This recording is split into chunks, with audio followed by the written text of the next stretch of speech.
السلام علیکم۔ میں آپ سب سے گزارش کروں گا کہ ایک مرتبہ سورۃ فاتحہ اور 3 مرتبہ سورۃ اخلاص پڑھ کے ان کا ثواب ان مسلمانوں تک پہنچا دیں جو اس دنیا فانی سے جا چکے ہیں۔ امام علی علیہ السلام خطبہ دے رہے تھے تو اتنے میں ایک شخص حسد کی نگاہ سے دیکھنے لگا۔ امام علی نے جیسے اپنی مبارک آنکھوں سے اس شخص کو دیکھا تو فرمایا، اے اللہ کے بندے، کیا کچھ پوچھنا چاہتے ہو؟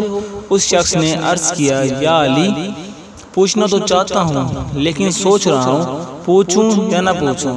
امام علی نے کہا، اے بندہ خدا، جو چیز چاہے پوچھ لو، کیونکہ میں زمین کے رستوں سے آسمان کے رستے جانتا ہوں۔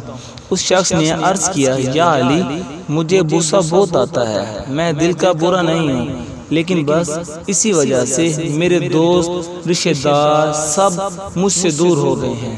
امام علی نے فرمایا، اے شخص، یاد رکھنا، جس شخص کے دل میں زبان اور فاصلہ نہ ہو، جو شخص دل میں منافقت نہ رکھتا ہو، وہ فوراً غصہ کر کے کہہ دیتا ہے، لیکن تمہارے غصے کرنے کی وجہ سے تمہارا اخلاق تم سے دور ہو رہا ہے۔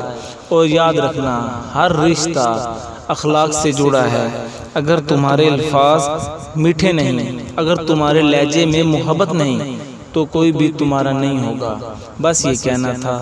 وہ شخص رونے لگا۔ امام علی نے کہا، تم رو نہیں، اگر تم چاہتے ہو کہ تمہارا غصہ نہ آئے، اگر غصہ کھڑے ہوتے ہوئے آئے تو بیٹھ جاؤ، بیٹھے ہو تو سو جاؤ، گھر میں ہو تو باہر چلے جاؤ، باہر ہو تو کسی درخت کے سائے میں بیٹھ جاؤ، اور مٹھی کو تیز بند کر لو اور ایک ایک انگلی کو کھولتے جاؤ اور یہ کہتے جاؤ، اے اللہ، محمد آل محمد کی رحمت نازل فرما، اے اللہ، محمد و آل محمد پر رحمت نازل فرما۔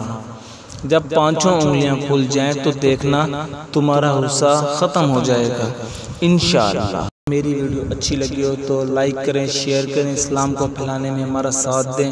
جزاک اللہ۔